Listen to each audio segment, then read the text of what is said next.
안녕하세요. 네, 오랜만입니다. 반갑습니다. 우리는 다 예수를 믿는 사람들입니다. 근데 왜 예수를 믿는 걸까요? 여러분은 왜 예수를 믿으려 하셔요? 예수를 믿는 궁극적인 목적은 구원입니다. 구원은 하나님 나라를 의미합니다. 근데 하나님 나라를 그냥 가장 보편적인 아주 심플하고 단순한 단어로 이렇게 몇 가지 표현하자면 생각나는 단어들이 있습니다. 행복, 형통, 잘삼, 영원 같은 것들입니다. 구원을 위해서, 하나님 나라의 삶을 위해서 왜 하나님을 믿는 믿음이 필요할까요? 그것은 우리에게 구원을 주실 수 있는 분은 오직 하나님 한 분밖에 안 계시기 때문에 그렇습니다. 우리에게 다른 것들을 줄 수 있는 사람들은 참 많은데 구원은, 하나님 나라는 세상의 어느 것으로도 얻을 수 없습니다. 나도 나를 위하여 하나님의 나라를 예비할 수 없고, 세상은 절대로 우리에게 하나님 나라를 줄 수 없고, 특별히 나를 사랑하고 아끼는 사람도 자기의 생명을 줄 수 있을런지는 모르지만 하나님 나라를 우리에게 줄 수는 없습니다. 우리에게 구원과 하나님 나라의 삶을 주실 수 있는 분은 오직 예수 그리스도, 우리 하나님 한 분밖에 없습니다. 우리는 아멘을 죽어도 안 해요. 아멘 해야 되는 말이 있는데 박자가 잘 안 맞아. 우리에게는 어느 데 가면 정신없이 그냥 아멘 해가지고 내가 혼란스러운 데가 있는데 여기는 나와야 되는데 안 나와요. 잘 봤다, 박자 맞춰줘요. 예. 하나님을 믿는다는 건 뭘까? 하나님을 믿는다는 건 뭘까 생각했습니다. 입으로 하나님을 시인하는 것도 부인하는 것보다는 훨씬 낫죠. 부인하는 사람도 많은데 하나님을 입으로 시인한다는 것도 그게 어딥니까? 그런데 하나님은 입으로 하나님을 시인하는 걸 믿음으로 인정을 안 해주시네요. 나더러 주여 주여 하는 자마다 천국에 다 들어갈 것이 아니요 다만 하늘에 계신 내 아버지의 뜻대로 행하는 자라야 들어가리라. 입으로 주여 주여 하는 자, 그게 믿음 아니래요. 뜻대로, 말씀대로 행하는 게 믿음이고, 그 행하는 믿음이 있을 때 하나님의 나라를 얻는다, 이렇게 말씀하셨습니다. 믿음은 그러므로 하나님의 말씀을 듣고 행하는 것입니다. 영혼 없는 몸이 죽은 것 같이 행함 없는 믿음은 죽은 것이니라 하는 야고보의 말씀이 바로 그와 같은 것입니다. 하나님은 천국, 하나님 나라를 말씀으로 창조하셨습니다. 그래서 말씀이 곧 하나님 나라입니다. 하나님 나라를 생각할 때 그러므로 말씀을 빼놓고 생각할 수가 없습니다. 제가 늘 설교 중에 강조하는 것인데요, 예수님이 주기도문에서 우리에게 하나님 나라를 기도하라 가르쳐 주셔요. 하나님 나라 달라 그래라. 하나님 나라를 얻어야 최고 아니냐. 나라의 임하옵시며, 이렇게 기도를 가르치시고, 저는 그 다음 말씀이 참 좋은데요, 뜻이 하늘에서 이루어진 것 같이 땅에서도 이루어지이다. 그러니까 예수님은요, 하나님의 뜻, 하나님의 말씀이 이루어지면 땅이고 하늘이고 상관없다. 다 하나님 나라다. 그래서 예수님은 하나님 나라를 하나님의 뜻, 하나님의 말씀으로 이해하셨습니다. 여러분, 그와 같은 생각은 구약부터 신약, 창세기부터 예수님 때까지 일관된 사상입니다. 구약 이사야 11장에 보면 하나님 나라에 대한 아주 시적인 아름다운 표현이 있어요. 우리가 잘 아는 말씀인데, 이리와 어린 양이 함께 뒹굴고 하는 하나님 나라에 대한 묘사가 있습니다. 그런데 그 말씀을 다 하시고 그런 하나님 나라는 언제 이루어지나를 말씀하셨습니다. 나의 거룩한 산 모든 것에서 해됨도 없고 상함도 없을 것이니 이는 물이 바다를 덮음같이 여호와를 아는 지식이 세상에 충만할 것임이니라. 하나님의 나라는, 그와 같은 아름다운 세상은 언제 이루어지나 여호와를 아는 지식이 온 땅에 충만할 때, 그러니까 여호와를 아는 지식, 하나님의 뜻, 하나님의 말씀하고 하나님 나라가 이렇게 밀접하게 연관되어 있는 것 알 수 있습니다. 전 목사가 된 걸 참 잘했다고 생각을 해요. 저는 목사만 주의 종, 목사만 성직자라는 생각이 없지만 그러나 참 목사라는 직업 좋은 직업이다.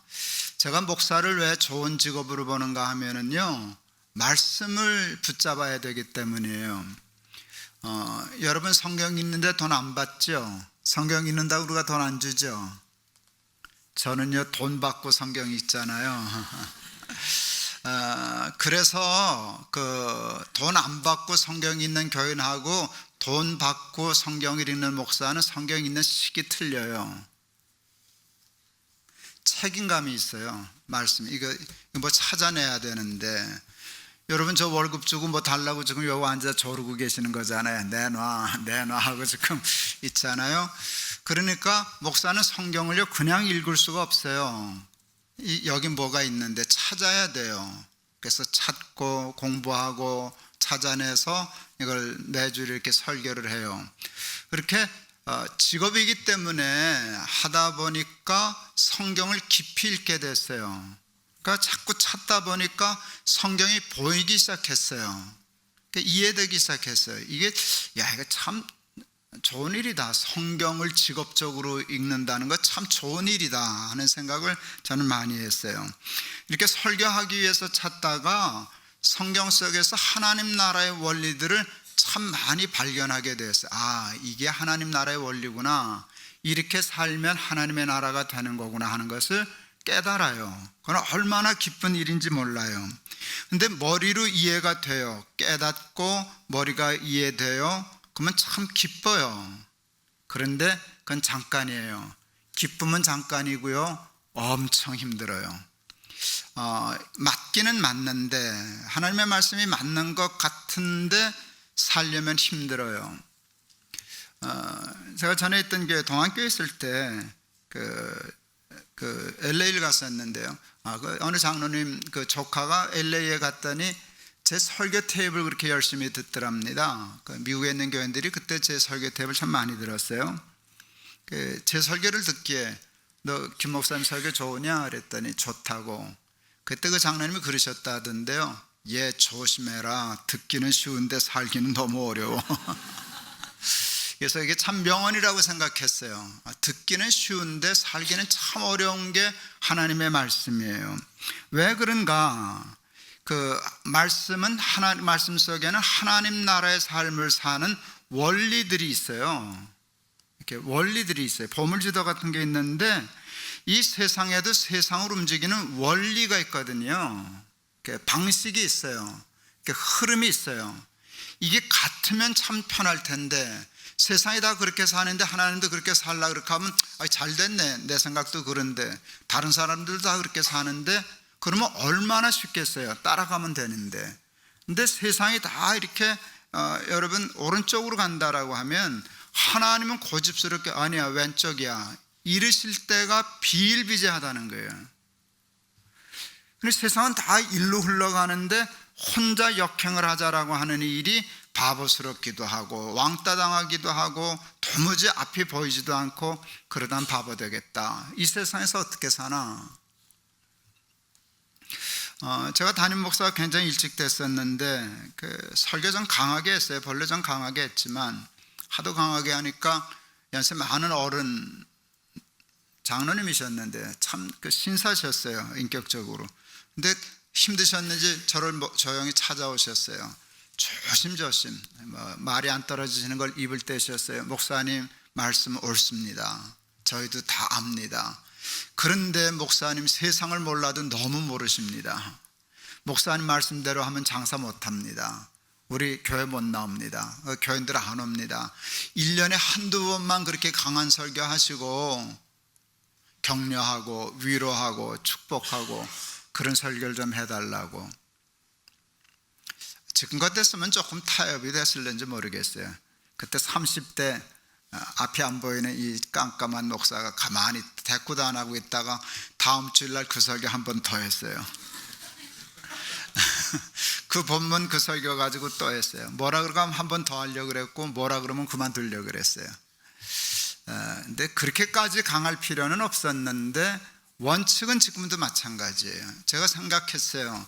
내가 언제 뭐 세상을 가르쳐 주려고 그랬냐. 세상은 장로님이 나한테 가르쳐 주셔야지. 그러나 말씀을 배우러 오신 거 아닌가. 말씀을 배우러 오신 거 아닌가. 살고 못 사는 건 알아서 하셔야 할 일이지만 어떻게 강단에서조차 세상을 가르칠 수 있겠나. 또 내가 세상을 어떻게 알겠나. 그 고집은 있는데 조금 부드럽게 얘기할 수는 있을지언정 그 원칙은 지금도 바뀌지 않습니다. 그래서 예수님도 말씀하셨어요. 생명으로 인도하는 문은 좁아. 힘든 거야. 세상 사람들하고 달라. 세상은 넓은 데로 가잖냐. 근데 말씀, 생명, 하나님 나라, 구원, 행복, 잘 사는 것, 형통한 것, 영원한 삶은 힘든 거야. 그렇게 말씀해 주셨습니다. 성경 본문 말씀 속에서 참 많은 그 천국의 원리들, 형통한 삶의 원리들을 찾았는데요. 그중 하나가 오늘 본문 말씀입니다. 이거 제 인생에 가장 큰 영향을 끼친 말씀 중에 하나입니다. 제가 이제 높은 뜻 교회를 떠날 때가 얼마 안 남았거든요. 아마 하늘께 앞으로 한 번 더 오겠나, 두 번 더 오겠나 봐야 되겠네요.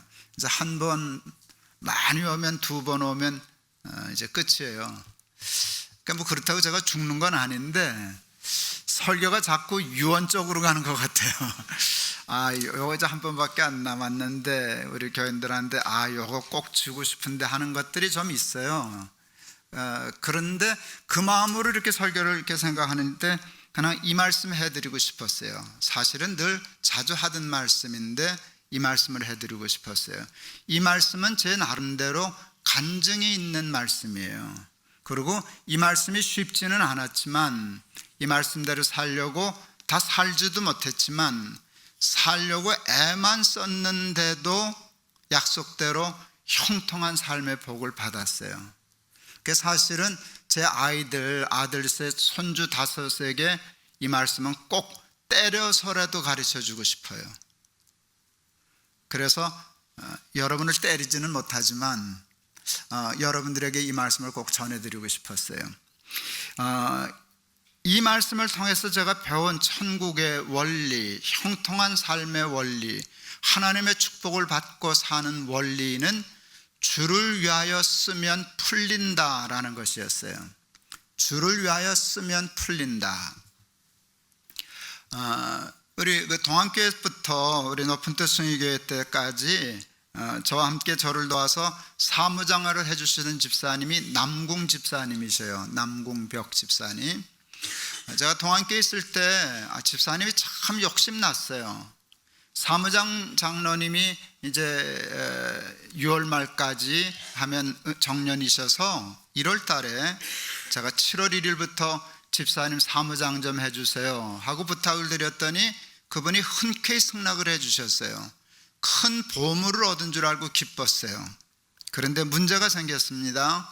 7월 되기 전에 사무장 이제 부임하셔야 되는데 몇 달 전에 배가 아파서 병원에 갔는데 위암 판정을 받으셨어요. 뭐 위암도 몇 기가 있는데 하여간 뒤쪽으로 나쁜 쪽으로 이미 많이 진전이 되어 있었어요. 많이 속상했습니다. 너무 좋은 사람 찾아서 좋아했는데 우리 교회에서 일도 못 하시고 하기도 전에 잘못하면 돌아도 가시겠고 뭐 사무장은 못 하시게 생기셔서 참 속상했습니다. 그래서 일산이 집이셨는데 그때 제가 신방을 갔습니다. 신방을 갈 때 목사들이 예배드리기 위해서 성경 구절 찾잖아요. 그런데 여러분 환자 신방은 가서 읽는 성경 구절들이 되게 정해져 있어요. 그리고 목사 늘 하다 보니까 그게 익숙해져서 가서 그 말씀 갖고 전해요. 또 그 말씀 전하면 돼요. 그런데 하나님이 그날 엉뚱하게 한 번도 환자 신방을 갈 때는 읽어본 적이 없는 말씀, 제가 알기로 어느 목사님도 환자 신방 갈 때 이 본문 들고 가서 설교는 안 하는 그 말씀을 주셨는데 그게 오늘 본문 말씀이에요. 예수님이 예루살렘 입성하실 때 제자들에게 거기 어디 가면 낙이 묶여 있는 거 있어, 그거 풀어와, 나 그거 타고 들어갈 거야. 이게 말씀이 안 되는 말씀이라고요. 그거는 다시 말하면 제자들에게 도둑질 해오라는 거거든요. 쉽게 말하면 나귀 서리 해오라는 거거든요. 그 주인이 있는 건데 그거 풀어와, 그거 좀 타고 가자. 그러니까 제자들이 그게 그렇게 쉽게 네 하고 갈 일이 아니었어요. 그러니까 예수님이 그러셨어요. 내가 쓴다 그래, 주가 쓰시겠다 하라, 그러면 풀어줄 거야. 이 다 아는 말씀이 엉뚱하게 저한테 해석이 됐어요. 그 남궁 집사님 암 수술 받는 사건하고 이렇게 맺혀지면서 전혀 엉뚱하게 매칭이 됐어요. 주를 위하여 쓰면 풀려? 이게 그냥 머리를 꽝 때렸어요. 근데 그러고서는 그냥 그 자리에서 기도가 터졌어요. 하나님 앞에 주를 위하여 쓸 테니까 풀어줘요. 기도가 그렇게 나갔어요. 주를 위하여 쓰면 풀린다니까, 남궁 집사님 주를 위하여 쓰는 거 제가 보증 쓸게요. 교회가 잘 쓰면 되잖아요. 그러니까 하나님 풀어주세요. 나귀는 제가 얼마든지 풀어다 드릴 수 있겠는데요, 암을 제가 무슨 수로 풉니까? 그런데 하나님이 풀어주시면 제가 나귀 푸는 것보다 더 쉽지 않겠습니까? 제가 그 믿음은 있거든요. 그랬는데요, 그게 이렇게 마음에 확신으로 오는 거예요. 제가 목회 신앙생활의 경험을 통하여 아는 게 있어요. 믿어진 건 되더라고요. 이렇게 확신처럼 오는 건 되더라고요. 제가 그 믿음의 확신 때문에 남들이 도무지 이해 못하는 엉뚱한 짓들을 평생에 제법 많이 하면서 살았습니다. 소위 미션 임파서블이라고 제가 이름 붙인 일들이 꽤 많이 있고 지금도 저는 합니다. 근데 저하고 교회 생활 이제 오래 하신 분들은 대개 아시겠지만 그게 됩니다. 도저히 가능성이 없어 보이는 일인데 됩니다. 왜? 믿어진 건 되더라고요. 그런데 그날 그 주를 위하여 쓸 테니까 풀어주세요라고 기도하는데 이렇게 우리 집사님 안 죽겠네, 안 죽겠네, 살겠네 하는 생각이 들었어요. 그게 뭐 쉽게 말하면 구원의 확신이죠. 우리 집사님 안 죽겠네 하는 확신 같은 게 왔어요. 그러니까 그 소식을 전하러 가는데요, 달리는 차에서 뛰고 싶었어요. 가서 예배 드렸어요. 집사님 소원해요. 주를 위하여 쓰면 풀어주신대.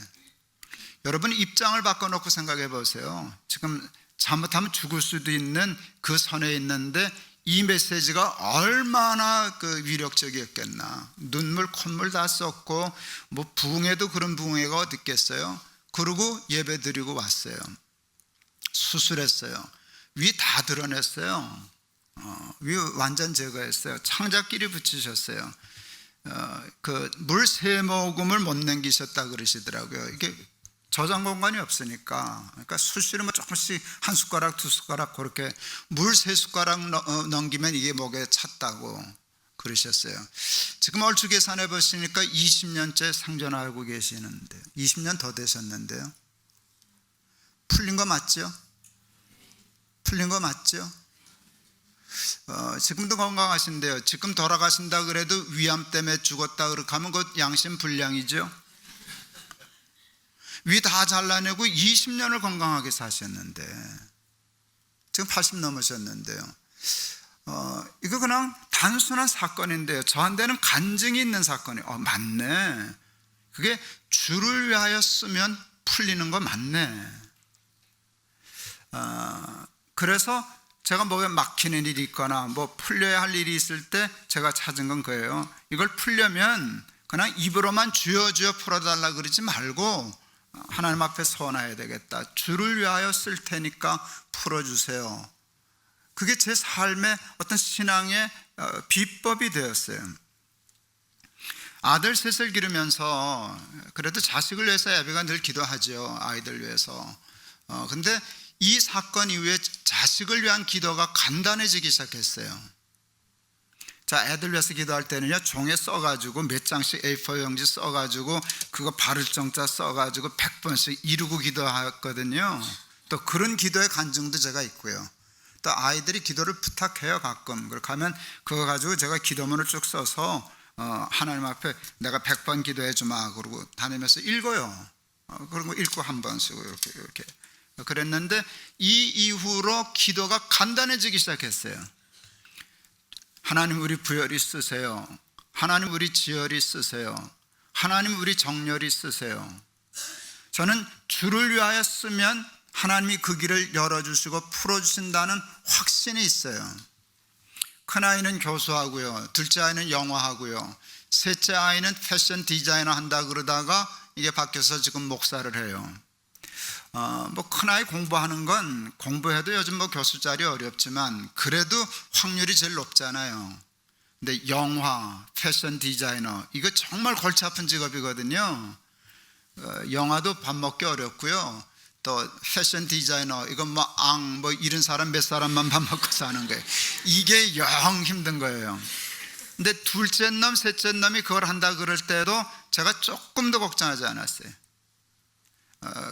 막내 놈은 디자이너 하려고 그러다가 좋아만 하지 잘할 수는 없겠어요. 그리고 이제 목회해서 목사가 돼서 잘하는데요, 둘째는 영화 아직도 제가 보기에는 인간적으로 고생해요. 여러분, 자식이 고생하면 부모가 얼마나 애가 타겠어요. 저거 재밥벌이 할까, 재고실 할까, 저거 제대로 살 수 있을까, 우리 아들은 언제 영화 감독하지, 언제 우리 아들 영화 감독한 영화를 극장에서 한번 볼까, 뭐 이런 생각을 하면 앞이 깜깜해요. 그게 정말 바늘구멍 뚫는 것만큼이나 어려운 일이에요. 그리고 그것이 지금 우리 아들에게 현실이에요. 근데 여러분, 제가 믿음이 좋은 건지 철이 없는 건지는 모르겠지만 저는 아이에 대해서 하나도 걱정이 없어요. 하나만 붙잡으면 돼요. 하나님 앞에, 하나님 우리 지혈이 쓰세요. 영화도 하나님이 쓰시기에 좋은 물건이거든요. 좋은 직업이거든요. 그 코드만 맞으면 하나님의 때, 하나님의 방식으로 반드시 풀어주시고 형통케 해주신다는 믿음이 제게는 있어요. 그래서 하나님의 도움을 필요로 할 때, 하나님의 형통함을 바라려고 할 때 제가 찾은 원리는 이거예요. 하나님을 위하여 쓰겠다고 선언하는 것, 그리고 그것을 내 야망과 욕심을 위하여 사용하지 않고 하나님 나라의 소명을 위하여 쓰겠다라고 하는 것이에요. 저는 이 깨달음, 주를 위하여 쓰면 풀린다, 그래서 주를 위하여 쓰는 것, 이 부분을 제 믿음의 생활에 있어서 가장 중요한 것 중에 하나로 이렇게 정해놓고 실천하는 데 집중하고 있어요. 근데 주를 위하여 쓰는 게 머리로는 이해가 되는데 쉽지 않아요. 왜 쉽지 않은가 생각해 봤어요. 원죄 때문이에요. 우리는 다 원죄가 있어요. 죄가 원이라고요. 본래 우리는 죄라고요. 우리 친구 하나가 이제 대구대 교수하다 오래 은퇴했는데 주일학교 선생을 했어요. 초등학교 5학년 여자아이를 맡았대요. 성경 공부하다, 분반 공부하다가 애들한테 물었대. 야, 어떻게 해야 천당 가니? 그랬더니 한 아이가 대답했어요. 예수 믿어야 가요. 그 다음에 질문을 또 했어요. 지옥은 어떻게 하면 가니? 내가 물어볼 테니까 여러분 대답해 봐요. 어떻게 하면 지옥 가요? 어떻게 하면 지옥 가요? 그 아이 대답이 기가 막혔어요. 나는 아직도 그 아이 생각하면 기발해요. 그냥 가만히 있으면 가요. 여러분, 지옥 가려고 하려고 아무것도 안 해도 돼요. 그냥 가만히 있으면 가요. 그게 원죄예요. 우리는 바탕이 원죄이기 때문에 가만히 있으면 글로 가게 돼 있는 거예요. 그러니까 이걸 틀어서 바꾸려니까 이게 거듭남이죠. 이게 거듭남이죠. 원죄가 있어요. 근데 죄의 뿌리가 뭔가 하면 욕심이래요. 욕심이 잉태한 즉 죄를 낳고 죄가 장성한 즉 사망을 낳느니라, 그렇게 말씀하셨어요. 그래서 욕심은 쓰고 싶은 마음이에요? 쓰고 싶지 않은 마음이에요? 쓰고 싶지 않은 마음. 아예 안 쓰고 싶어.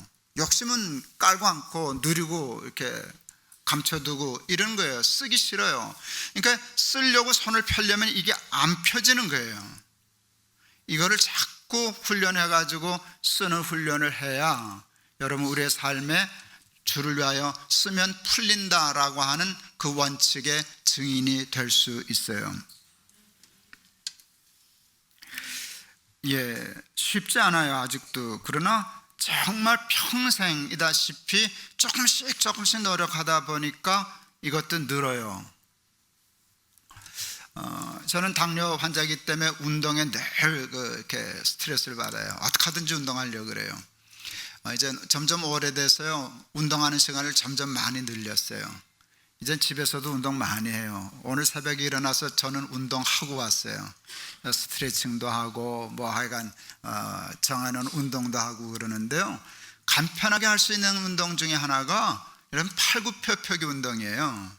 그건 무슨 운동 기구가 있는 것도 아니고 어딜 가야만 되는 것도 아니고 어디 집회하러 가서 호텔에 있어도요, 호텔에 있으면 저 거기서 운동 많이 해요. 그 목욕 타월 카페에다 깔아놓고 거기서 스트레칭하고 팔굽혀펴기 하고 그래요. 여러분, 제가 팔굽혀펴기 몇 개 정도 하게요?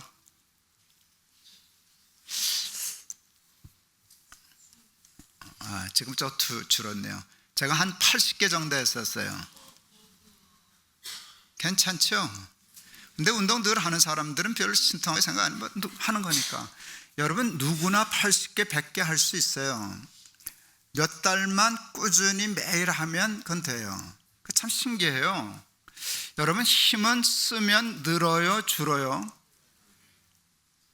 힘을 썼는데요, 쓰면 없어져야 되잖아요. 힘은 없어질 때 생겨요. 힘이 없어지지 않으면 안 생겨요.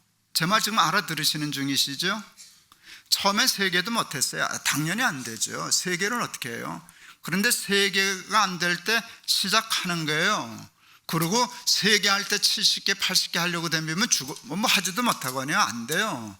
그러면 3개를 꾸준히 하는 거예요. 할 수 있을 만큼. 근데 3개 한 다음에 4개에 도전하는 거예요. 첫 번째 안 돼요. 4개 하려다 자빠져요. 그래도 또 해요. 뭐 어느 날 되면 4개가 되고 5개가 되고 10개가 되고 20개가 되고 점점 늘어요.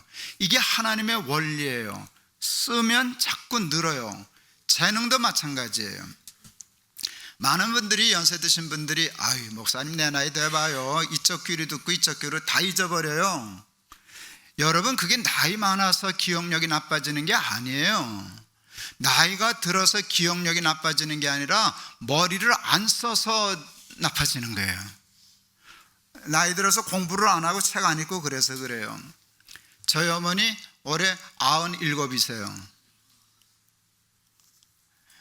지금 신장 투석하시느라고 병원에 계셔서 그러는데, 요즘 이제 올해 들어서 되니까 조금 아주 이만큼 정신이 조금 흐려지시네요. 그런데요, 우리 할머니 되게 똑똑해요. 기억력 되게 좋아요. 판단력, 분별력 완벽해요. 저보다 기억력 더 좋아요. 왜 그런지 아세요? 이 할머니 책 많이 봐요. 90세 넘었어도 책 많이 봐요. 왜? 자기 아들이 책을 많이 썼거든요. 다른 책은 안 봐요. 아들 책만 봐요. 늘 봐요. 나보다 책 많이 봐요. 여러분, 쓰면 절대로 줄지 않아요. 쓸면 90이 돼도 늘어요. 정말이에요. 이게 그래, 쓰면 늘어요. 이게 하나님의 원리예요. 왜 자꾸 쓰면 형통할까, 풀릴까를 생각해 봤어요. 여러분, 하나님이 우리를 창조하실 때 우리에게 다 소명을 주셨어요. 소명 없이 태어나는 사람이 없어요. 그러니까 태어난 목적이 있는 거예요. 그 미국의 유명한 목사님이 목적이 이끄는 삶 했는데, 그 세계적인 베스트셀러가 됐잖아요. 여러분, 그 굉장히 중요한 면을 지적했어요. 목적이 이끌면 형통해요. 하나님이 모든 사람에게 목적을 주셨어요. 그게 소명이에요. 그래서 그 목적대로 살려고, 그게 뭔가 하면 하나님 나 쓰세요, 하나님 우리 부열이 쓰세요, 우리 지열이 쓰세요, 하나님 목적대로 사용하세요 하고 이렇게 맞춰놓으면요, 하나님은 그 목적대로 그를 쓰기 위해서 뭘 주시는가 하면 은사를 주셔요. 기독교는 은사라는 개념이 있어요. 이거 굉장히 중요한 거예요. 은사를 기프트라고도 그러고 탤런트라고도 그래요. 이건 재능이에요. 여러분, 재능이 있는 사람은요, 그 하나님이 주신 탤런트가 있는 사람은요, 그냥 다른 사람하고 능력이 달라요. 우리 큰아이 한동대 처음 갔을 때 거기서 이제 컴퓨터 쪽에 많이 했는데, 우리 아이는 컴퓨터를 공부해야 하는 아이예요. 근데 친구들 보면은요, 신기한 놈들이 있어요. 그래, 왜? 나는 뭘 봐야 하는데요, 걔네들은 그냥 컴퓨터는 그냥 알아요. 뭐 이렇게 휴대전화나 전자기기 사면 우리는 카탈로그를 봐야 그 사용법을 알잖아요. 근데 자기 친구들은요, 그거 사자마자 그냥 자기가 한대요. 그쪽으로 재능이 있는 아이들이에요. 인정하시죠? 그림 잘 그리는 사람, 음악 잘하는 사람, 이게 하나님의 은사가 있는 사람은요, 똑같이 노력하면 누가 잘해요? 당연히 은사 있는 사람이 잘하는 거예요. 하나님으로부터 은사를 받으면 형통할 수밖에 없어요. 제가 얼마 전에 그 페이스북에 글을 하나 썼어요. 저도 이제 조금 나이 들어가는가 봐요. 뭐 일이 자꾸 안 되기 시작했어요. 무슨 소린가 하면요, 저 젊어서 그래도 잘 나갔죠. 인정해 주세요. 제가 교회가 한 일이 잘 됐잖아요. 그래서 이렇게 하면 안 될 것 같은데 결국 되고 뭐가 이루어지고, 그러려면 말은 안 해도 겸손해질까요? 교만해질까요? 교만해져요. 이제 잘못하면 나폴레옹 되는 거예요. 내 사전엔 불가능이란 없다, 이제 이런 허튼 소리, 거기까지는 안 가도 그런 무의식이 있는 거예요. 전 이런 일 저런 일 잘 벌려놓고 그때마다 모금 참 많이 했는데, 제가 모금 정말 잘했거든요. 근데 이제는 안 되는 거예요. 탈북자들 창업하는 사업을 크게 벌려놓고 모금을 하려고 그랬더니 안 모여요.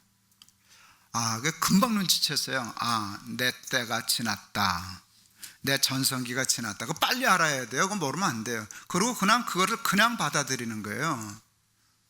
그때 됐다고 지금 되는 법이 없잖아요. 이제는 안 되는구나, 여기 의지하다가는 안 되겠구나 생각했어요. 근데 저는 반대로 생각했어요. 그러니까 이번 일은 더 잘 될 거야. 제가 알았어요. 제가 이런 표현을 썼어요. 그동안은 하면 뭐가 되던 때는요, 내가 하나님도 의지하지만 나를 많이 의지했어요. 나는 노져서 태평양도 건너갈 수 있을 줄 알았어요. 그만큼 자신만만했어요. 근데 여러분, 노져서 태평양 건너갈 수 있는 사람이 있을까요? 없을까요? 없어요. 태평양을 건너가려면요, 노를 버려야 돼요. 이게 노 갖고 가는 거 돈키호테라고요. 노를 버려야만 돼요. 이참에 노를 버려서 이제 나는 안 돼, 내 힘으로 될 수 있는 일 없지, 내다 버렸어요. 노를 버리면 이제 돛을 올리는 거예요. 내가 돛을 올려야지. 그리고 하나님의 바람을 기다려야지. 여러분, 지금 다른 동력기관이 많지만 노져서는 건너갈 수 없어도 돛을 달면 태평양을 건너요. 은사는 그런 개념이에요. 믿음이라고 하는 돛을 달고 하나님이 때에 적절한 바람을 불어주시면 그냥 돛만 올리면 배는 가는 거예요. 여러분, 그게 형통 아닌가요? 그게 형통한 삶의 원리라고요. 그런데 하나님은 누구에게 바람을 불어주시나 은사를 주시나 목적대로 소명대로 쓸 줄 아는 사람, 사용할 줄 아는 사람에게 하나님은 주신다는 거예요. 그러니까 여러분 훈련하셔야 돼요. 주를 위하여 쓰는 훈련을 하셔야 하는 거예요.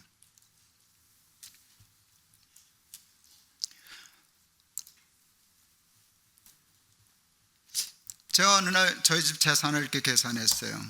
그리고 그걸 다 6분의 1로 나눴어요. 우리 어머니, 우리 아들, 우리 부부 아들 셋, 6식구니까 다 6분의 1로 나눠서 이건 우리 어머니 거, 이건 우리 아들 거 이렇게 배분했어요. 그리고 아이들한테 얘기했어요. 이건 네 거니까 너 줄 거야. 아버지도 6분의 1은 쓸 거야. 그랬어요. 그 다음날 새벽 기도에 저는 잊을 수 없어요. 평생에 새벽 기도하고 기도하는데 하나님이 난 그러셨어요. 말귀를 못 알아들어서 네 하고 제가 물었어요. 그랬더니 아버지라면 그러셨어요. 왜 너 엄마는, 너 어머니는 주고 왜 난 안 주냐? 아버지라고 부르지를 말든가, 불렀으면 주든가. 그래서 여러분, 정말 제가 그날로 7분의 1로 다 바꿨어요. 그리고 아이들에게 얘기했어요. 애들이 웃었어요. 맞네. 하나님이 주든가 부르지 말든가 둘 중에 하나 하래. 하나님의 아버지면 그렇지.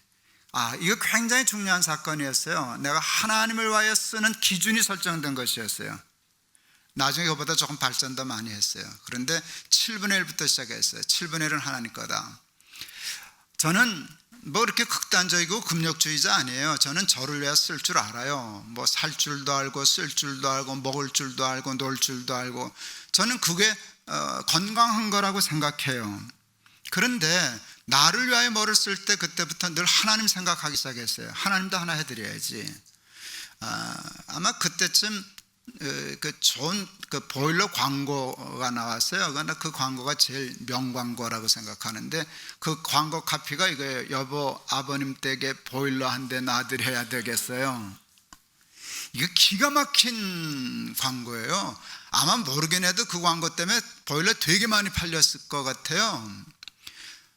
엄마 아버지 잊어버리고 살다가, 그러나 자기 집 보일러만 생각하고 사다가 어느 날 문득 어머니 추위 고생하실 텐데, 불 잘 못 피우실 텐데, 그 마음이 얼마나 따뜻한 마음이에요.